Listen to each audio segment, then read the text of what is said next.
Entre el 6 y el 9 de agosto de 1945, el mundo cambió para siempre. Estados Unidos, en un alarde tecnológico y de ausencia de moral sin precedentes, bombardeó dos ciudades japonesas, Hiroshima y Nagasaki, arrasándolas por completo. Fueron los primeros ataques nucleares de la historia y los últimos. Esta es la historia del monstruo que nació en ese momento. Y no estoy hablando de un lagarto que mutó por la radiación o de un dinosaurio que fue despertado por el impacto de las bombas. Estoy hablando del terror que nació en la mente de las personas y que creció hasta dar forma a un reptil gigante radioactivo, y de lo que pasó después. Hoy daremos la turra legendaria con Godzilla.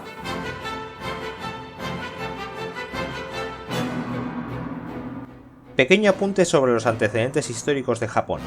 Japón no fue bombardeado porque sí. Nos situamos en los años 40 del siglo XX, en la Segunda Guerra Mundial. Estados Unidos buscaba una excusa para unirse a los aliados contra Alemania y las demás fuerzas del eje, que incluían al Imperio japonés. Japón les dio la excusa perfecta en diciembre de 1941, con el ataque a Pearl Harbor.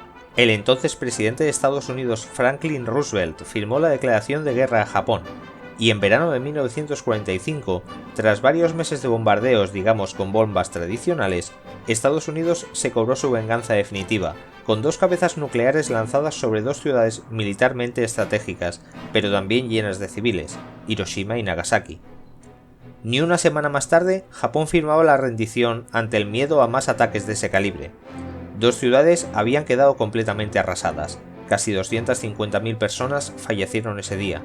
Muchas más fallecerían en las décadas posteriores a causa de los efectos de la radiación, algo con lo que por supuesto contaban los estadounidenses. Y Japón fue ocupada por las fuerzas militares americanas hasta 1951. Fue una herida brutal que tardaría muchísimo en cerrarse. En marzo de 1954, casi 10 años después de las bombas, un barco pesquero tuvo la mala suerte de acercarse demasiado a una zona de pruebas nucleares. Aunque no fueron alcanzados por la explosión, la lluvia de ceniza radioactiva posterior les cayó encima durante 5 horas. Para cuando llegaron al puerto, todos los pescadores tenían síntomas claros de envenenamiento por radiación. De los 23 pescadores, solo uno acabó muriendo por la exposición radioactiva. Otros quedaron con secuelas de diferentes grados y muchos murieron por cáncer en las décadas posteriores. Todos acarrearon el estigma de haber estado expuestos y el miedo de sus vecinos, que creían que podrían contagiarse si se acercaban a ellos. La historia conmocionó a Japón de nuevo, despertando los temores de los supervivientes de la guerra, y en este escenario el productor Tomoyuki Tanaka creó algo que resonaría con su audiencia, algo que para otros podría parecer solo un monstruo enorme y feroz, pero que para los japoneses sería una bestia colosal que encarnaría el terror nuclear y la ansiedad de la posguerra. El 3 de noviembre de 1954, la Toho Company estrenó Gojira. Hay una gran diferencia entre ver Godzilla de 1954, una película antigua de un monstruo gigante que arrasa Japón con unas maquetas y un traje que claramente se ha quedado anticuado, y ver esa misma película después de saber todo lo que os he contado. Desde el mismo inicio, las referencias del film al terror nuclear se hacen evidentes. El argumento incluso empieza con un barco pesquero que es atacado por un misterioso monstruo marino antes de explotar. En la costa los pescadores se quejan de que los peces escasean, como si algo los estuviera consumiendo en grandes cantidades. Poco después, algo arrasa el pueblo en mitad de la noche y la comunidad científica es atraída para investigar. Entonces es cuando aparece por primera vez Godzilla. Los personajes humanos en las películas de esta saga siempre tienen un papel secundario. El protagonista es indiscutiblemente la bestia que hace que la trama avance, pero en algunas de las entregas, y en esta en particular, lo más interesante es la reacción de los humanos a la amenaza. La primera descripción que oímos en el cine de Godzilla es la de un monstruo jurásico que huye de las bombas de hidrógeno que se lanzaron en el Pacífico, un ser altamente radioactivo. Esta descripción acompañaría al monstruo durante gran parte de su historia, convirtiendo la radiación en el motivo de su existencia y su rasgo más característico. Todo en Godzilla gira alrededor de la radiación. Su terrible aliento es atómico. Ataca centrales nucleares para alimentarse. En films posteriores utilizarán la radiación para detectar dónde está el monstruo. El mismo diseño del traje está basado en las cicatrices queloides que sufren aquellos que han sido expuestos a la radiación sobre su propia piel. Y sobre todo, el mensaje implícito y explícito que a menudo acompaña a Godzilla.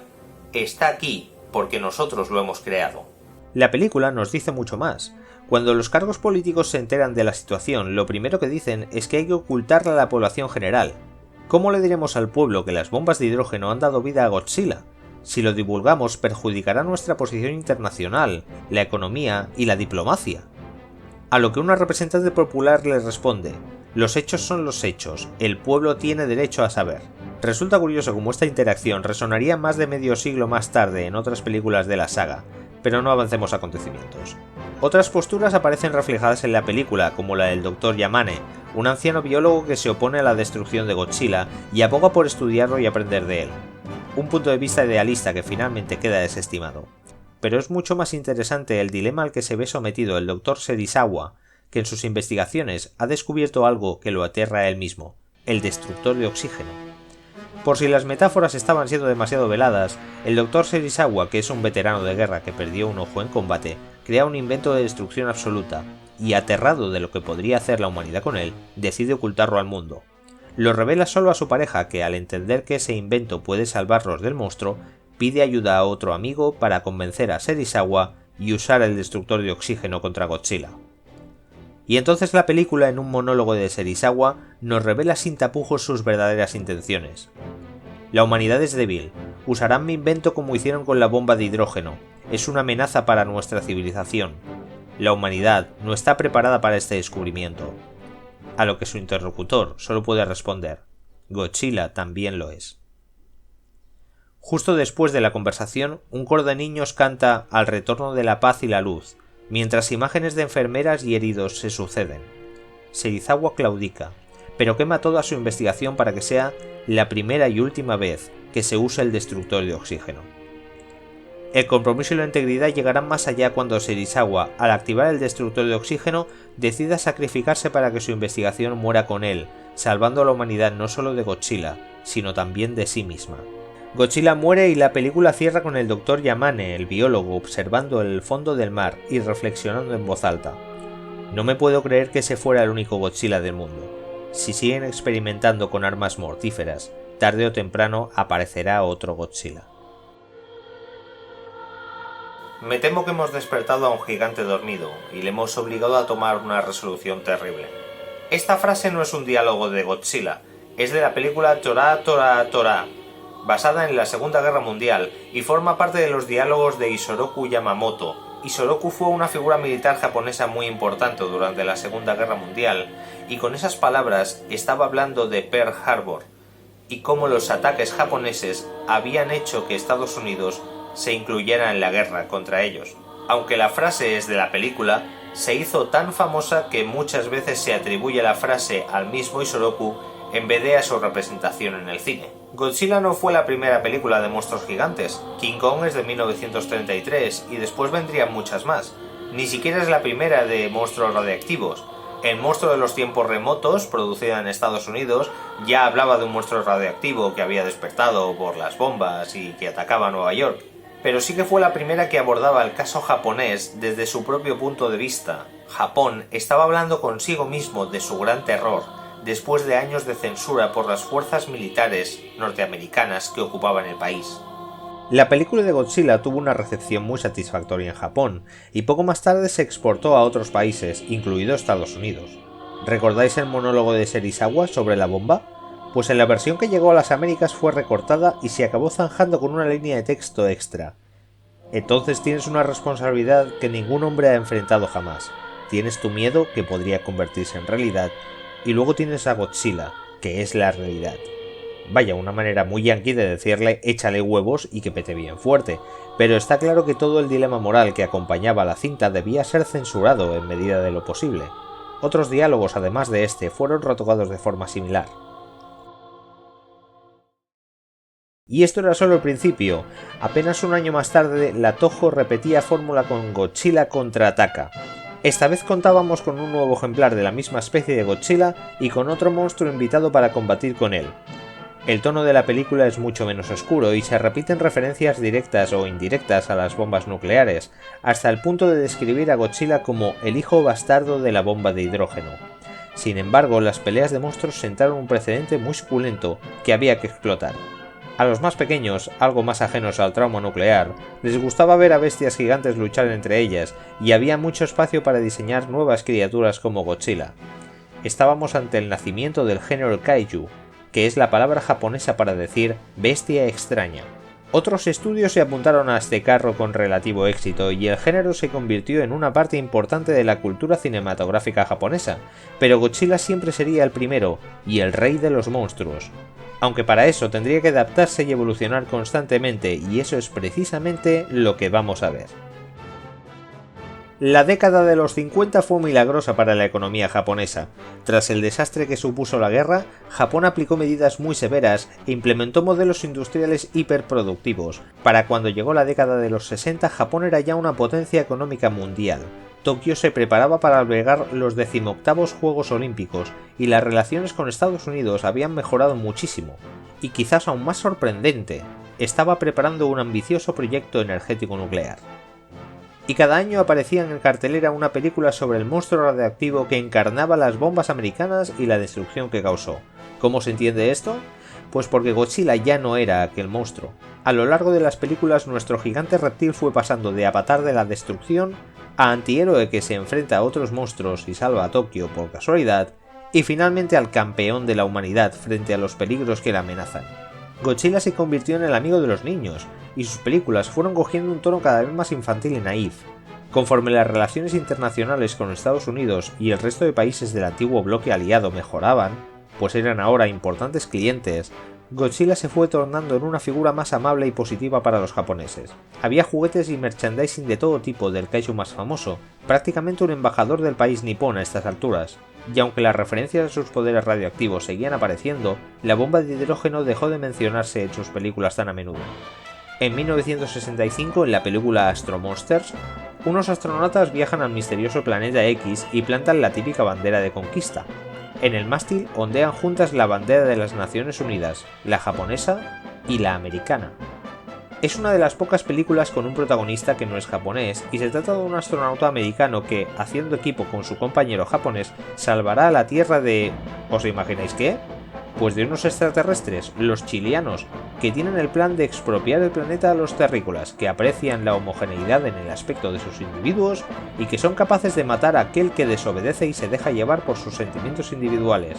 Así es, estamos en los años 60, en la Guerra Fría, y los malos eran ahora una representación de los comunistas. Créanme si os digo que los extraterrestres controladores de mentes, que eran en realidad avatares del bloque soviético, campaban a sus anchas por el cine de la época. ¿Y qué pasa con la cuestión nuclear? ¿Cómo tiras adelante un proyecto nuclear en un país con los antecedentes de Japón? En Estados Unidos era mucho más fácil, la población se mostraba mucho más positiva al uso de las energías nucleares, aun entendiendo que entrañaban peligros. Como consecuencia, en el imaginario estadounidense la radiación había creado a Spider-Man, a Hulk y vete a saber cuántos superhéroes más. En Japón había creado a Godzilla. Aún así, Japón tenía necesidades energéticas acuciantes y no disponía de recursos naturales para suplirlas, y más aún en los 60, siendo una potencia mundial. Por otro lado, el gobierno japonés tenía un gran control de los medios de comunicación, cosa que permitía divulgar propaganda pronuclear, al mismo tiempo que se silenciaban las voces discordantes o las noticias sobre incidentes nucleares. Como consecuencia, en 1966 se abría la primera de muchísimas centrales nucleares en Japón. Japón llegaría a ser el tercer país con más producción de energía nuclear del mundo. Eso sería hasta 2011, cuando el proyecto nuclear japonés se vio truncado por el desastre del reactor nuclear de Fukushima, sumiendo a Japón en una crisis energética que probablemente solo pueda solucionar volviendo a activar dicho proyecto. Pero eso es otra historia que seguiremos explicando más tarde. En los 70 el género kaiju entró en un grave declive. Los niños que habían crecido con aquellas bestias eran ahora lo bastante mayores para reírse de los trajes de goma. Las historias se habían vuelto repetitivas y la radiación como catalizador de las historias había perdido gancho. Tras la película de El terror de Mechagodzilla y su fracaso en taquilla, en 1975 la Toho canceló los proyectos sobre Godzilla que tenía en marcha y se dedicó a hacer otras películas. Pasarían casi 10 años hasta 1984, momento en que la Toho Company, con la excusa del 30 aniversario del estreno de la primera película, lanzaría El retorno de Godzilla, y lo plantearía como un reboot de la saga. es decir, que la historia continuaría después de la primera película de 1954, y recuperaría también su tono adulto, poniendo además a su disposición todos los avances tecnológicos de la década de los 80. La película ciertamente dio lo que prometió, y aún hoy es considerada una de las películas más exitosas de Godzilla. En su momento fue un gran éxito de taquilla en Japón, aunque no tanto en otras partes del mundo. Pero lo más interesante es ver cómo esta película aborda las características sociopolíticas japonesas de la época. Sí, claramente, que hay más interesante que eso. Algo característico de la primera saga es que todo pasaba siempre en Japón. Bueno, miento, venía gente de otros planetas, como los silianos o gente de Venus, pero parecía que era más fácil venir de Venus que venir de Europa. Godzilla parecía tener la misma fijación con Japón que tienen los meteoritos con Wisconsin, y si el resto de países habían oído hablar de un dinosaurio radiactivo que merodeaba por el Pacífico, pues no parecían muy preocupados. Pero en esta nueva saga que empieza en los 80 la cosa es diferente. La trama involucra directamente a otros países en varias películas, y sienta precedente en esta, cuando Godzilla ataca un submarino nuclear soviético y los rusos piensan que ha sido un ataque estadounidense, lo que pone al mundo al borde de una guerra nuclear, revelando así el nuevo terror que viene a encarnar este nuevo Godzilla. Ya no representa el dolor de una guerra pasada, sino la angustia de un equilibrio precario entre dos potencias nucleares en la Guerra Fría. Este mismo concepto, el equilibrio, es mencionado por uno de los científicos involucrados en la trama. Godzilla aparece cuando hay desequilibrio, no se le puede matar, es como un dios de la mitología. La trama de esta película gira de forma bastante evidente en torno al conflicto nuclear durante casi todo el film, hasta el punto de que Estados Unidos y la URSS quieren usar bombas para detener a Godzilla en suelo japonés. El gobierno japonés considera las opciones, pero también cree que quieren experimentar con esas bombas que no han podido probar, y este argumento zanja el debate. El primer ministro nipón dice que se adhiere a los 3 principios antinucleares: no posesión, no producción y no introducción, y declara: usarlas solo rompería el equilibrio y llevaría al fin del mundo. Finalmente, y como ya pasó en Gojira de 1954, otros avances científicos presentados como la buena ciencia son los que ayudan a lidiar con el problema. Godzilla queda sepultado en un volcán, esperando a la siguiente entrega de la franquicia, que no tardaría en llegar. Otra cosa destacable de la entrega de 1985 es que recupera parte del discurso antinuclear, aunque de forma no muy contundente, pero es indudable que de nuevo un monstruo radioactivo está arrasando Japón, y recordemos que Japón está metido de lleno en un programa nuclear, y que 6 años antes del estreno de la película ocurrió el incidente de Three Miles Island, uno de los primeros accidentes nucleares de gran repercusión mediática. Al año siguiente, en 1986, el mundo volvería a conmocionarse con el accidente de Chernóbil. Japón contaba para entonces con 16 plantas nucleares. El discurso nuclear desapareció de las películas de Godzilla fulminantemente, y los monstruos que aparecieron en las secuelas posteriores eran de origen genético, que también estaba muy de moda, o venían del espacio, o incluso ambas a la vez. La cuestión es que las películas de Godzilla abandonaron de nuevo su tono adulto y volvieron a convertirse en un festival de monstruos peleando unos contra otros. Un festival muy disfrutable, eso sí. Hasta que llegó Godzilla vs. Destoroyah de 1995, la película donde irónicamente el antagonista del rey de los monstruos, Destoroyah, nació del uso del primer destructor de oxígeno de 1954.